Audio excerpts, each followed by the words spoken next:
Eleição. É um assunto que tende a ser muito denso dentro da realidade cristã, por conta dos fervores, né, das polaridades que surgem em torno dele, não são polaridades novas, que foram sendo intensificadas ao longo do tempo, muito em função de divisões, talvez muito mais de especulação teológica do que fundamentação bíblica, por assim dizer. Tá? Não que não haja fundamentação bíblica, não que as pessoas, não que esses assuntos não que esse assunto não tenha sido abordado e estudado por gente inescrupulosa.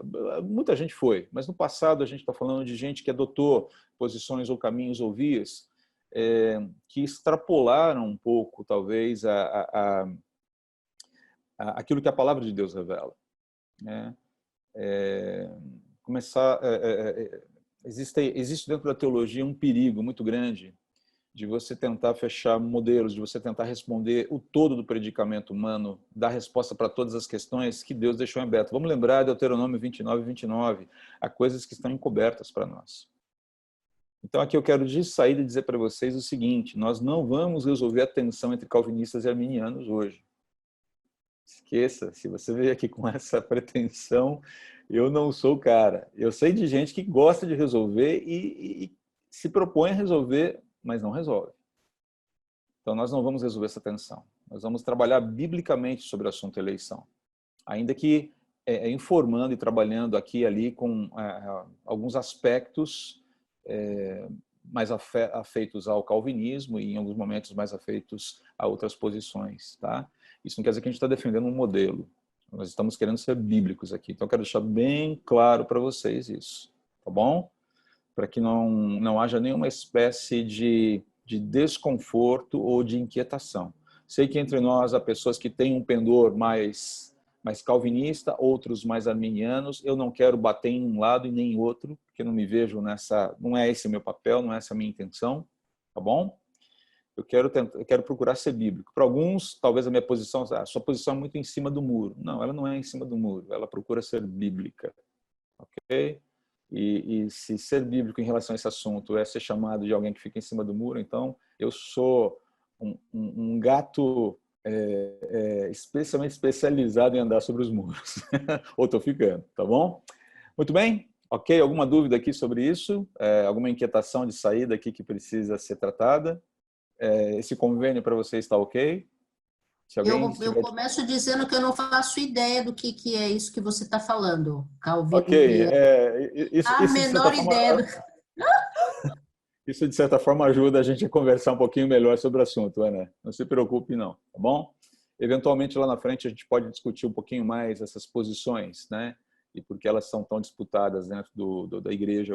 Bom, mas enfim, vamos em frente aqui. Eu quero ser muito cuidadoso e se você tiver alguma inquietação, eu prefiro ir devagar aqui a dar um conteúdo extremamente denso, e que vai massacrar você. Tá? Então, se houver alguma inquietação que não dê para aguardar o momento das perguntas e respostas, você pode abrir o microfone, me perguntar, eventualmente eu posso direcionar a resposta para a sua pergunta, ela pode estar contemplada dentro do curso dessa aula, né? Eu posso falar, eu vou falar sobre isso daqui a pouquinho, ou se for algo muito premente, a gente trata ali no momento, tá bom? Então, eu quero deixar vocês bem à vontade, vamos tranquilos aqui, sem tensões, tá bom? Muito bem. Quando a gente fala de eleição, essa é uma matéria meio complexa, como eu disse para vocês, em função das muitas polaridades, dos muitos vieses que a gente tem sobre isso. Não são muitos, mas eles são muito marcados, né? Eles são muito acirrados, né? A gente precisa pensar primeiro naquilo que a palavra de Deus diz, daquilo que a gente tem que emoldurar esse assunto claramente antes de atacá-lo diretamente. A comparação que eu costumo fazer quando eu abordo esse assunto eleição, não sei quantos de vocês já tiveram a possibilidade de estudar um pouquinho sobre a pintura, sobre a técnica de pintura do Leonardo da Vinci, o esfumato, né? Especialmente presente naquela que é a mais icônica das pinturas, embora não seja a melhor na minha opinião, que é a Mona Lisa, né? Que é a La Gioconda. Né? Ali você tem uma técnica muito interessante que é a imprecisão. Você olha para a Gioconda, você não consegue perceber os detalhes, não dá para você fixar, é quase como se fosse uma foto desfocada. Você vê, você sabe que aquilo tudo indica uma mulher, né? Há muitos questionamentos sobre isso, mas não é o caso agora, mas é uma mulher. Você não sabe se ela está sorrindo, se ela está sendo irônica. Existe todo um jogo de fundo, de cena, de perspectiva que deixa o espectador, né, o observador meio perturbado, mas o fato é que quando você olha para a figura, você não vê definição. E que se você se aproxima bastante do quadro, você vê, ela se torna ainda mais, fica mais claro essa difusão da informação, né? Então, quando a gente fala de eleição, a gente está trabalhando com um elemento meio, quase que um quadro do Leonardo da Vinci, é quase uma Gioconda, é quase uma Mona Lisa, tá? Você sabe que tem alguma coisa ali, você sabe, você consegue ver o que tem ali, mas você não consegue precisar, muitas vezes, alguns detalhes. É por isso que a gente precisa abordar esse assunto fazendo algumas molduras, fazendo alguma circunscrição. Não dá para você abordar a eleição sem qualquer circunscrição ali. Então, eu vou emoldurar esse assunto primeiro, antes de começar a falar propriamente dito dele, tá bom? Por isso que tem uma moldura de quadro aí, tá? E a eleição está bem no meio dele, tá joia? Bom, a primeira moldura que eu quero colocar aqui para a gente é o seguinte: Deus não é o autor do pecado, ok? Quando a gente fala de pecado, Deus não é o autor do pecado, Deus não é o autor do mal, Deus é o autor de todas as coisas, ele criou tudo muito perfeito, e o pecado foi um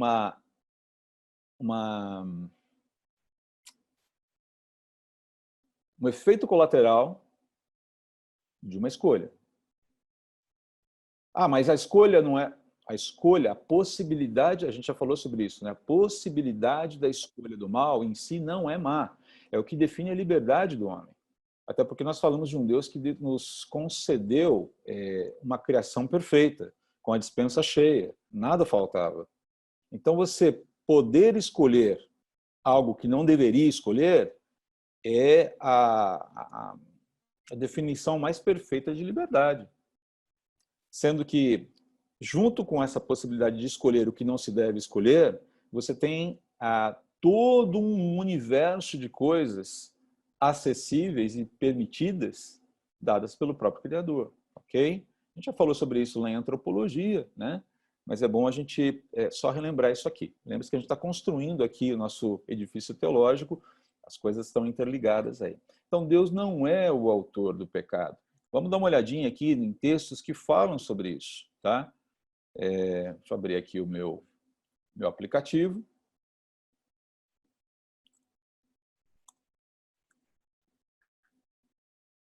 Olha aqui. Opa.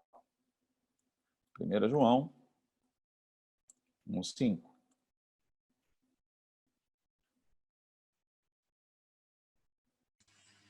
Eu estou com um problema aqui que não está abrindo onde eu queria. Espera aí. Deixa eu ver se eu consigo abrir de novo aqui.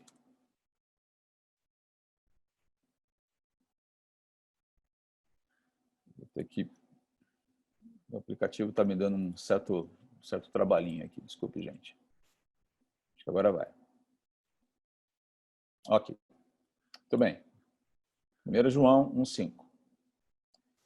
Esta é a mensagem que dele ouvimos e transmitimos a vocês. Deus é luz. Nele não há treva alguma. O conceito de treva aqui é maldade, pecaminosidade, intenções equivocadas. Está falando de tudo aquilo que é contrário a Deus como paradigma de bondade, de retidão, de verdade e de justiça. Ok? Então, dele não procede nada que é corruptível. Essa é a ideia aqui. Tá bom? Muito bem. Qual outro texto que a gente vai ler aqui? Vocês também já conhecem bem, tá? Romanos 1:18. Olha lá. Portanto, a ira de Deus é revelada dos céus contra toda a impiedade e injustiça dos homens que suprimem a verdade pela injustiça. pois o que de Deus se pode conhecer é manifesto entre eles, porque Deus lhes manifestou. Quando a gente fala de impiedade e injustiça, lembre-se o seguinte, impiedade é todo o pecado que a gente comete contra Deus. Tá? Quando a gente fala de impiedade, diz respeito a pecados cometidos diretamente contra Deus.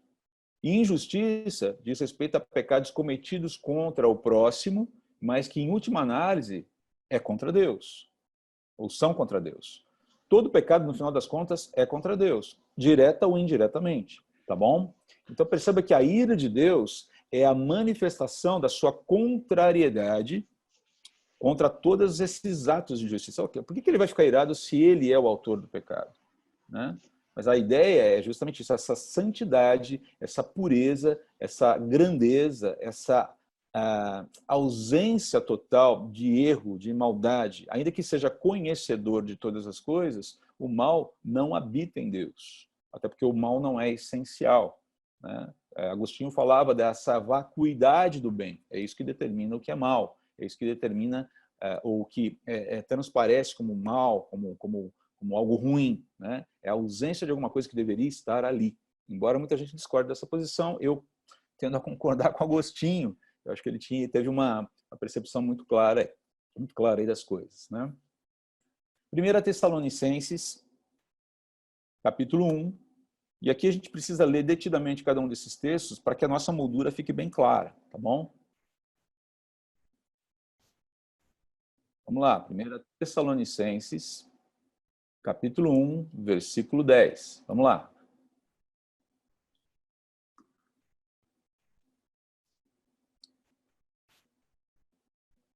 Olha aqui, vou ler aqui a partir do versículo, deixa eu ver.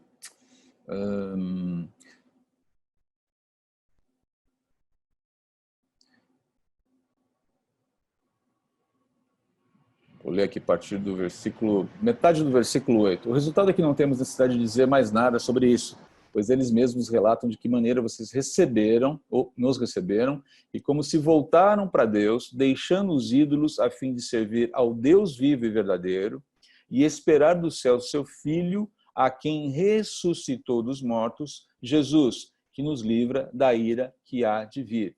Ira contra o quê? Contra o pecado, quanto a culpa, quanto a essa realidade caída que nós estamos vivendo.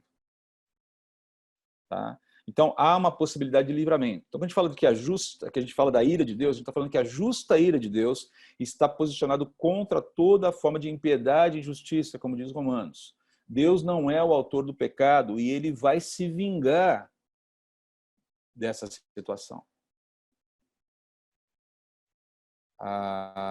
Isso é um fato. Né? O pecado não é alguma coisa que atrai Deus, não é uma coisa com a qual ele convive porque ele não tem poder, ele simplesmente não executa a sua ira da forma mais intensa imediatamente por misericórdia e graça. É por isso que a gente acordou essa manhã, o dia está acontecendo, sabe? Estamos respirando, sabe? Todas as leis físicas estão em ordem, estão operando para que a vida seja renovada. E a vida sendo renovada, a possibilidade de vida seja, na verdade, continuada, né? É a forma de Deus expressar o seu amor, é a forma dele expressar a sua misericórdia para que mais pessoas cheguem ao arrependimento. Então, Deus não é o autor do pecado. Né? Na verdade, a ira dele já está colocada, ela só não foi executada. A gente vai ler isso também em João 3,36. Né? Então, esse é o primeiro ponto aqui, esse é o primeiro frame, essa é a primeira parte da moldura. Tá? Segunda parte da moldura. É indispensável que seja Deus quem toma a iniciativa da salvação. O que a gente viu agora é que existe a ira, uma justa ira contra a impiedade, contra a injustiça, que Jesus há de nos livrar dessa ira vindoura, mas por mais mecanismos que nós tenhamos, por mais religiosidade que o homem tenha, e todo homem é um ser religioso, né? Todo homem, né? Como acho que foi Schopenhauer que disse que o homem é um animal metafísico, ou seja, ele busca fora dele, fora da realidade, as respostas para a sua existência. Isso é religiosidade. Isso é religião, tá? Agora, isso não significa que toda religiosidade é bem orientada.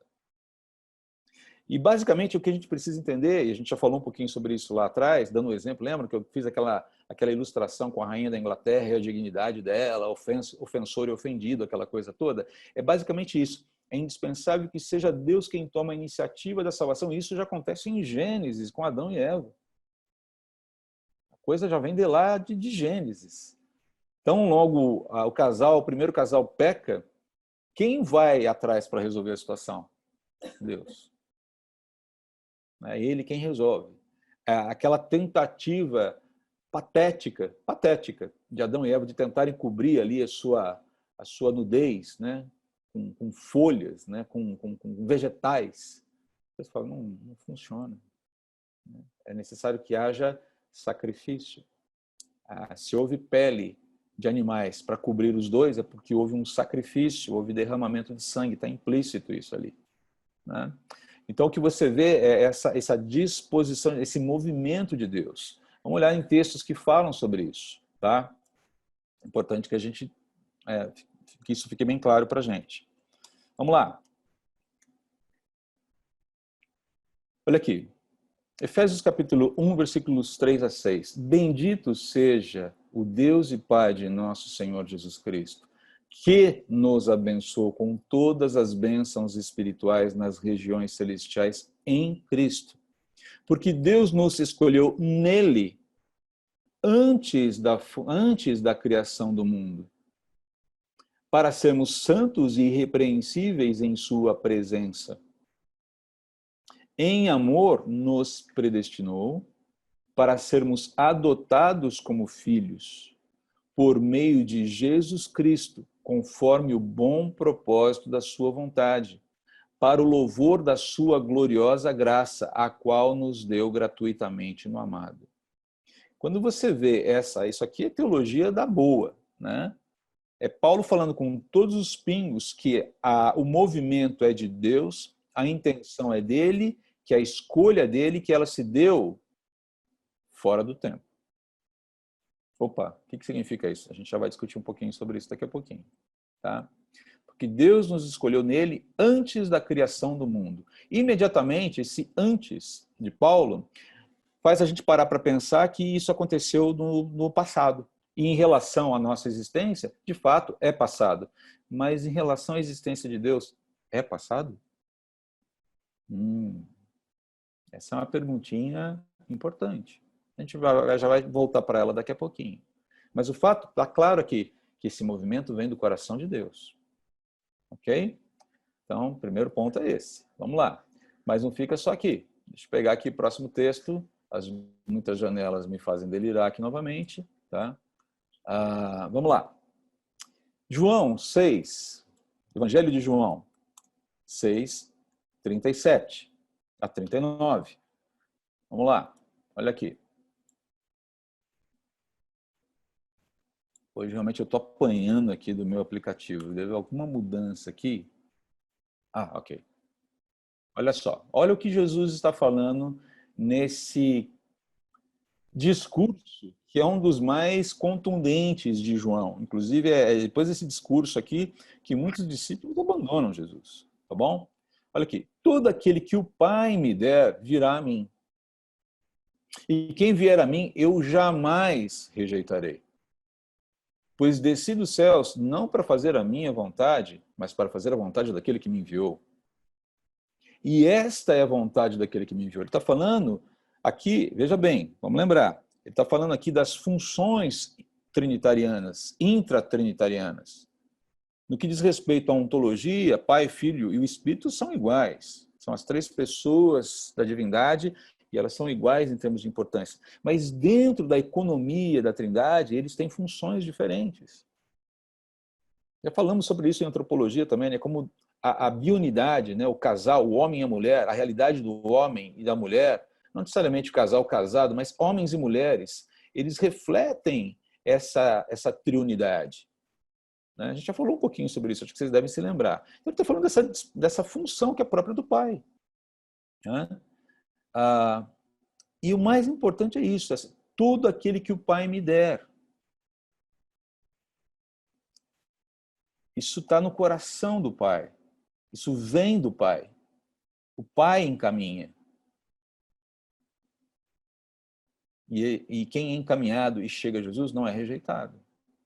É isso que ele está falando aqui. E olha aqui a vontade do Pai. A vontade do Pai, né? Que eu não perca nenhum dos que ele me deu, mas os ressuscite no último dia.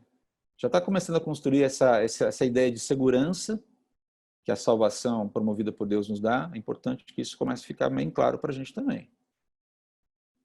Que eu não perca. Essa é a vontade do Pai, que eu não perca nenhum dos que ele me deu, mas os ressuscite no último dia. Então perceba, é um trabalho de que vale para toda a nossa vida. E não só a nossa vida nesse mundo, diz respeito traz implicações para toda a eternidade. Porque a vontade de meu Pai é que todo aquele que olhar para o Filho e nele crer tenha a vida eterna, e eu o ressuscitarei no último dia. Olha isso, é vontade do Pai que todos aqueles que olham para o Filho e creem nele, e a gente vai falar um pouquinho sobre o que significa crer mais para frente, tenham a vida eterna. O que é ter a vida eterna? É ter a possibilidade de viver eternamente apaziguado com Deus, em paz com Deus. Uma vida eterna em paz com Ele, pleno no desfrute da sua pessoa.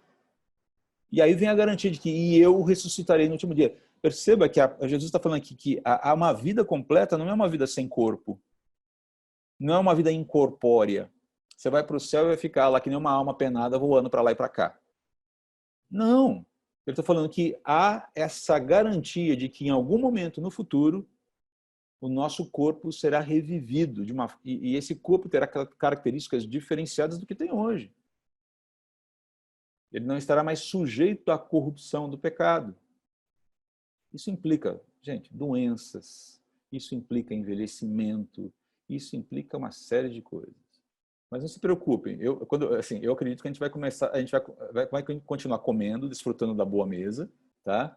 A Elaine fala, mas vai precisar comer? Eu falei, mas é óbvio, a gente foi feito para comer também, por que não? Né? Jesus comeu depois de ressuscitado, né? Comeu um peixinho lá, tal, com os discípulos, por que não comer? Mas esse é um outro assunto. Mas percebam aqui as garantias que nós estamos recebendo. Tá bom? Então é importante que isso comece a fazer parte dessa nossa moldura, tá bom? Tá? Aqui, seguindo um pouquinho em frente do texto, olha só, versículos 44, eu não vou ler até o 66, tá? Porque é um texto longo, mas eu vou ler aqui o versículo 44, né? Ninguém pode vir a mim se o Pai que me enviou não o atrair, e eu o ressuscitarei no último dia.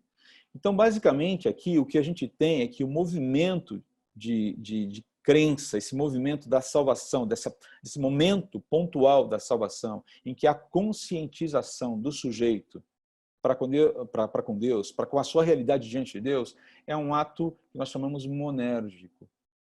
Ou seja, ele vem da parte de Deus. E esse ser humano, ele responde apenas. E mesmo aquela busca que ele pode ter, aquela inquietação que ele tem no seu coração, já de conhecer a Deus, já é um ato de Deus agindo na sua vida, ajudando a perceber, ajudando a entender o caminho que ele precisa chegar. Então, essas inquietações que as pessoas têm a respeito de Deus, porque muita gente não tem, né? Ela é promovida pelo próprio Deus, tá bom? Então, é indispensável que seja Deus quem toma a iniciativa da salvação. E quero ler aqui também agora, eu vou pular o capítulo 15 e vou para Romanos, capítulo 15 de João, e vou para Romanos, capítulo 5, versículo 6. Tá? Olha aqui que legal.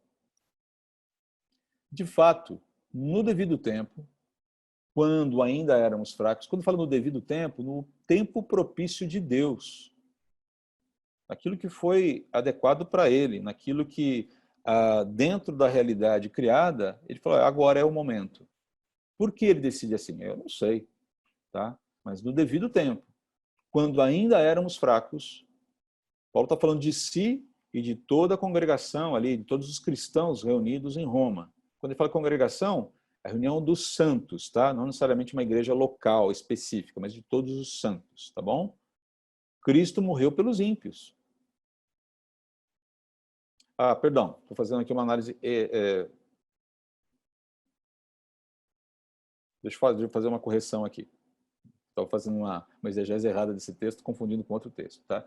De fato, no devido tempo, quando éramos fracos, Cristo morreu pelos ímpios. Ou seja, na plenitude dos tempos, tá? Aquilo que é chamado de plenitude dos tempos. Dentro da realidade criada por Deus, houve a encarnação para que Deus pudesse morrer por nós. É essa a ideia aqui do texto, tá bom? Desculpa, eu estava fazendo uma abordagem errada, estou corrigindo aqui agora, tá? Então, essa ideia de que houve um momento dentro do tempo em que aquilo que foi decidido fora do tempo se tornou real, para nós. Não que não fosse real antes, mas se tornou visível, se tornou palpável, se tornou histórico. Tá bom? Para nós. Versículo 7 continua. Dificilmente haverá alguém que morra por um justo, embora pelo homem bom talvez alguém tenha coragem de morrer. Mas Deus demonstra seu amor por nós. Cristo morreu em nosso favor quando ainda éramos pecadores. Como agora fomos justificados por seu sangue, muito mais ainda, por meio dele, seremos salvos da ira de Deus. Se, quando éramos inimigos de Deus, fomos reconciliados com ele mediante a morte de seu Filho, quanto mais agora, tendo sido reconciliados, seremos salvos por sua vida. Não apenas isso, mas também nos gloriamos em Deus por meio de nosso Senhor Jesus Cristo, mediante quem recebemos agora a reconciliação. Deixa eu colocar só fazer um esclarecimento aqui. Quando a palavra de Deus fala que nós éramos inimigos de Deus, não significa que a gente vivia conscientemente, intencionalmente contra Deus. Que os nossos atos, agora eu vou mostrar para Deus, eu não gosto de Deus. Não se trata disso. Embora algumas pessoas ajam dessa forma. O que está falando aqui é que a nossa própria existência alienada de Deus nos configurava como inimigos dele. Essa inimizade diz respeito a essa falta de relacionamento, essa falta de compreensão de que Deus é o que ele é, de que nós somos o que nós somos e de que essa relação entre Criador e criatura deve acontecer nos termos do Criador e não nos termos da criatura.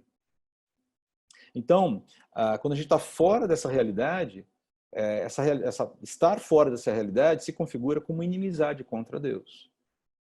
Então, vamos tomar cuidado aqui, porque mas eu nunca fui inimigo de Deus, né? Nunca fiz nada contra ele. Não é disso que a gente está falando. É esse estado de alienação, tá? Que configura como inimizade contra Deus. A gente só precisa tomar cuidado para entender bem os termos aqui, o que Paulo está querendo dizer com isso aqui, tá bom? Então, primeiro frame, Deus não é o autor do pecado. Segundo frame, é indispensável que seja Deus quem toma a iniciativa da salvação, tá bom?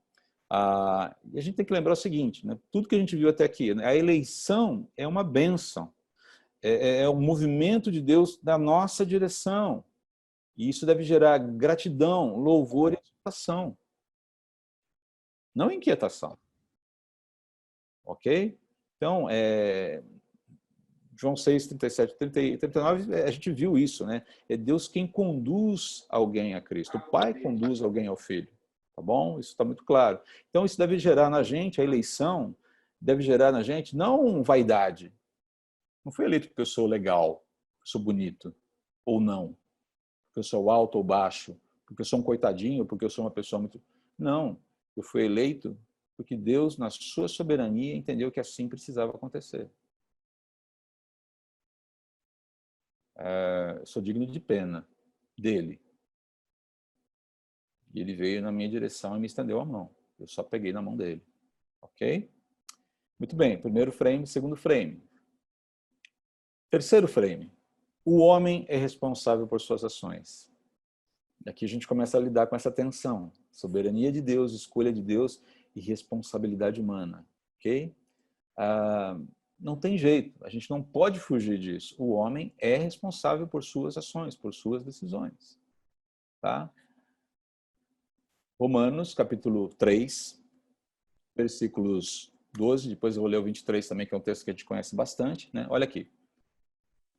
Todos se desviaram, tornaram-se juntamente inúteis. Não há ninguém que faça o bem, não há nenhum sequer.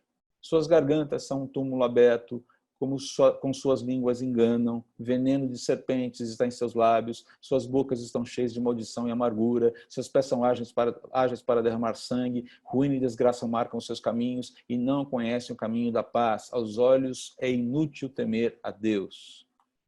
Parece uma descrição muito visceral, muito exagerada, né? E a gente olha e fala, não, mas eu não sou desse jeito. Nós não somos desse jeito em toda a sua intensidade, mas isso não significa que não sejamos em alguma medida. Por exemplo, Tiago vai falar sobre a questão da língua, né? A carta de Tiago fala sobre a questão da língua, que se você controla a sua língua, você é varão perfeito. Alguém aqui se habilita a ser varão perfeito aqui? Eu gostaria de ser, mas não sou. Qual foi o único varão perfeito? Jesus. Não pecou em nada, sobretudo na língua. Ele fala, se você domina a sua língua, você domina o resto do corpo. Olha só o perigo desse negócio. Esse órgão que está dentro da boca aqui, gente, é terrível. E às vezes a gente não corre depressa para derramar sangue de verdade, mas com a nossa língua, muitas vezes, a gente quer fazer o sangue escorrer do outro. É verdade ou não é? Percebe? Então, a nossa realidade nua e crua é essa. Ainda que eu não seja um assassino de fato, quantas vezes eu já não intentei no meu coração homicídios? Eu vou matar esse cara. Não vou matar, mas eu tenho vontade. Quantas vezes a minha palavra, a minha boca não feriu o meu próximo? Quantas vezes eu não abri a minha boca para falar mal das pessoas, para fazer julgamentos imprecisos, ou para até fazer julgamentos precisos, mas que eu mesmo, se analisar a minha própria vida, não passo nos critérios que eu estou estabelecendo para o outro. Não é verdade? Mas como é que ele pode fazer uma coisa dessas? Peraí, você está avaliando esse mesmo critério sobre a sua vida? Como é que você está nesse critério? O critério é bom, você tem razão. Mas quais são as suas intenções para fazer essa medição sobre o outro? E como é que você está nesse critério? Essa é uma das áreas que eu tenho sido desafiado. Falei, André, antes de ficar olhando para o barraco alheio, dê uma olhada no seu puxadinho. Aquela história do argueiro, lembra? Olha, antes de você pegar e tirar o cisco do olho do irmão, veja a trave que está no teu olho. Tira a trave do olho primeiro. Depois você vai ajudar o irmão a tirar o cisco. E lembre-se, você vai ajudar o irmão a tirar o cisco. E não chegar lá e colocar o dedão sujo no olho dele e falar, até um cisco aqui, seu miserável pecador. A ideia não é essa. Ok? Então, só para a gente entender que nós somos responsáveis pelas nossas ações. E ok, você nunca matou ninguém. Que bom, tá? Você nunca roubou ninguém. Que bom, entendeu? Embora o conceito de roubo, muitas vezes, seja muito caricato até, né? Porque existem formas e mais formas criativas de se roubar alguém. A gente pode roubar, por exemplo, o tempo do nosso empregador, não fazendo aquilo que fomos contratados para fazer. Não é verdade? Podemos roubar, de formas muito criativas, inclusive. Tá? Então, perceba, levando coisas do escritório para casa, né, assumindo que aquilo que é da empresa para a qual trabalhamos é nosso, né, é do reino. Eu posso pegar e posso usar. Né? Não é assim. Então, só para você perceber que... não estou dizendo que todo mundo faz isso, estou dizendo que em algum momento você pode ter feito isso. Né? Então, perceba que esses conceitos são muito mais amplos do que a gente imagina. Então, o homem é, sim, responsável pelas suas ações. Né? Olha aqui, vamos lá, Salmo 14, 3.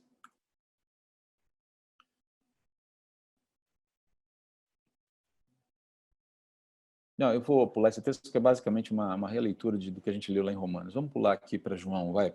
João 3,36, que é o texto que é central para a gente aqui nessa questão. Tá? Que é aquele discurso de Jesus com Nicodemos, né? E quando ele chega aqui no final, ele termina esse discurso, a gente já falou sobre esse texto, né? Mas de uma forma meio assim, ui, né? Nossa, que nervo, né? Olha aqui, o pai ama o filho e entregou tudo em suas mãos. Quem crê no filho tem a vida eterna. Ou seja, o que significa isso? Perdão, justificação, reconciliação com Deus. É isso que significa ter a vida eterna. Tá?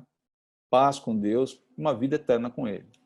Já quem rejeita o Filho não verá a vida, mas a ira de Deus permanece sobre ele. Ou seja, essa pessoa vai sofrer o juízo, porque se manteve obstinado em relação a Deus. Não entendeu que tinha um problema sério, não aceitou esse fato.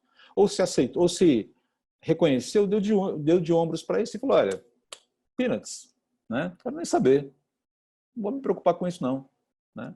Então, esse é um outro frame. O homem é responsável por suas ações e se ele não se posicionar adequadamente diante daquilo que Deus está oferecendo para ele, ele vai ter problemas. Na verdade, ele já tem problemas. O que ele precisa é resolver esse problema pegando a mão estendida de Deus. Tá? Primeiro frame, Deus não é o autor do pecado. Segundo frame, é indispensável que seja Deus quem toma a iniciativa da salvação. Terceiro frame, o homem é responsável por suas ações.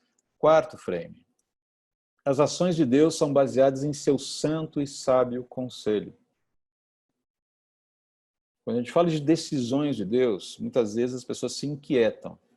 Eu lembro que em 2004, quando houve aquele tsunami que matou mais de 300 mil pessoas, foi um caos no mundo, né?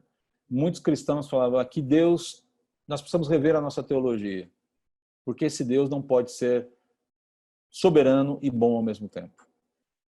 Ou Deus é soberano e mau, para permitir uma tragédia como essa, ou Deus é bom, mas não é todo-poderoso.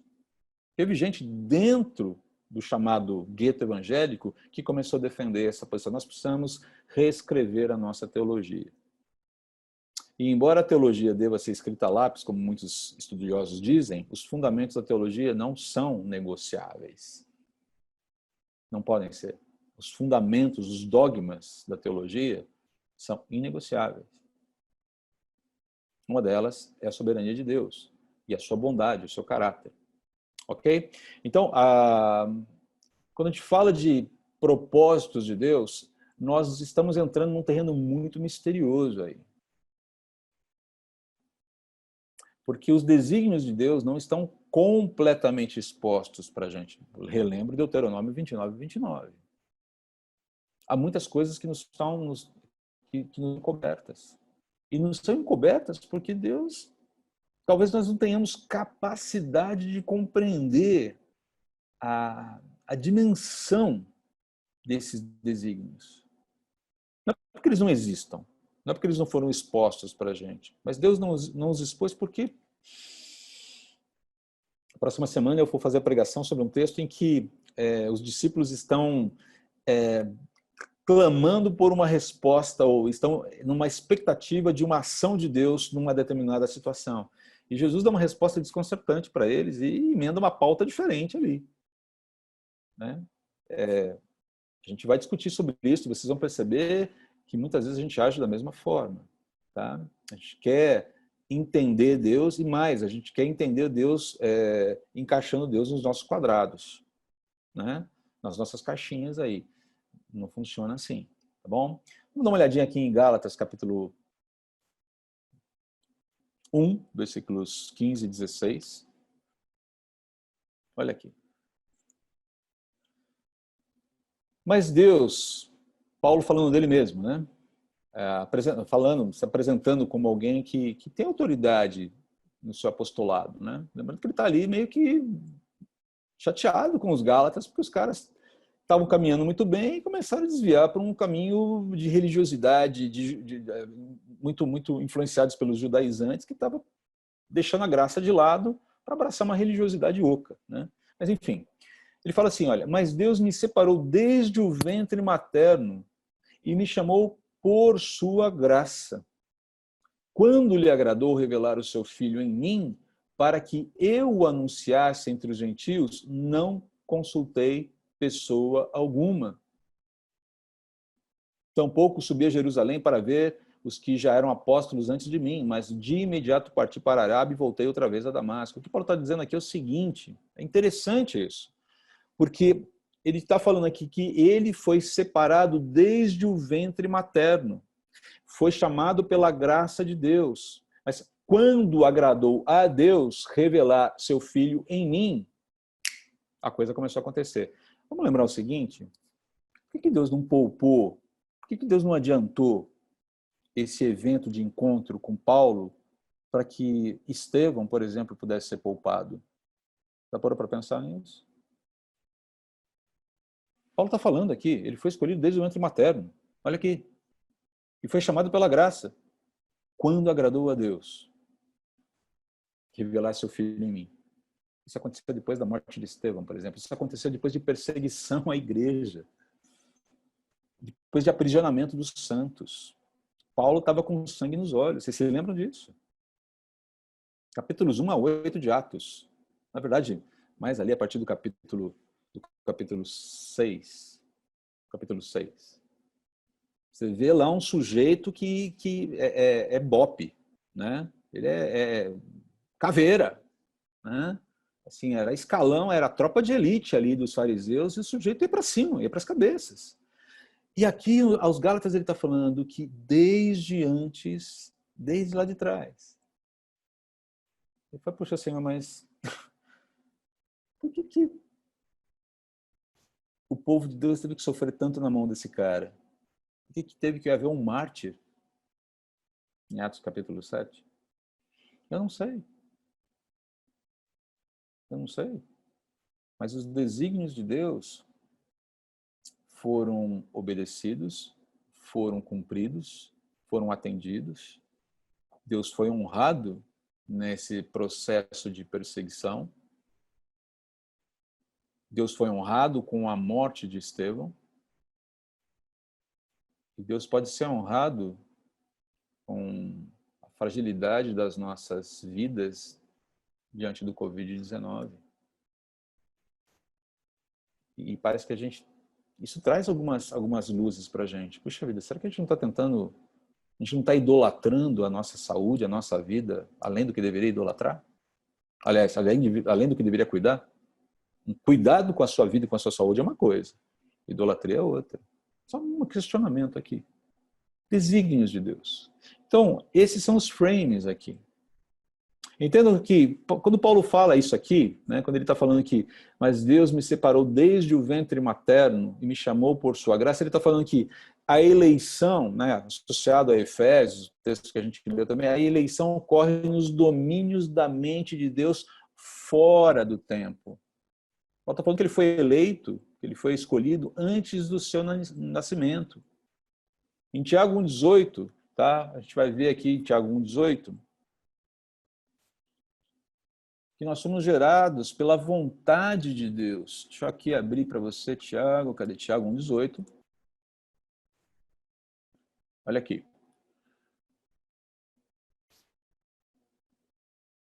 Meus amados irmãos, eu leio a partir do versículo 16. Não se deixem enganar. Toda boa dádiva e todo dom perfeito vem do alto,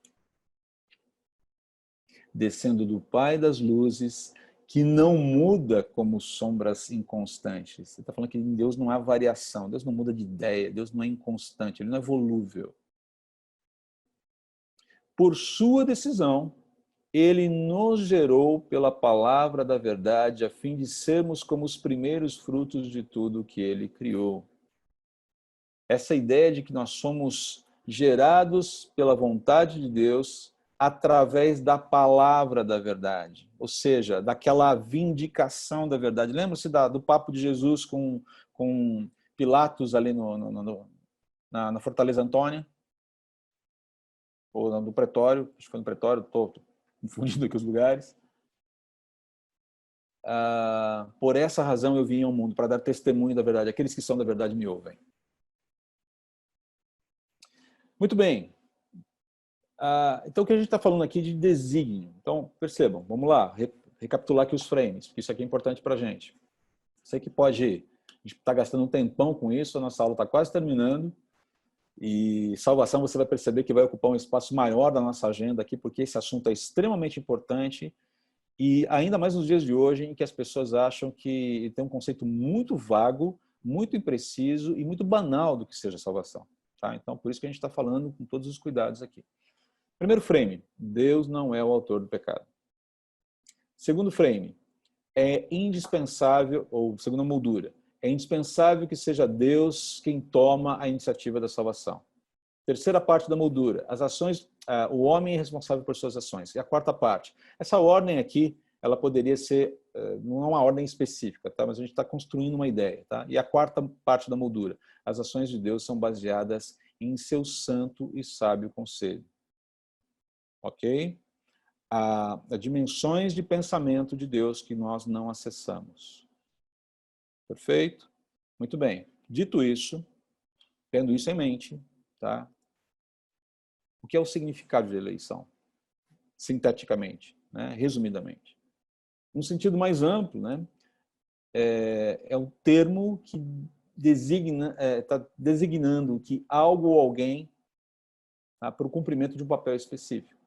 Então, você foi eleito para o cumprimento de um determinado papel. É o que a gente usa, por exemplo, para escolher os nossos governantes. Eleição. O que é? Nós estamos designando você para cumprir um papel. Então, no sentido mais amplo, eleição é isso. Tá bom?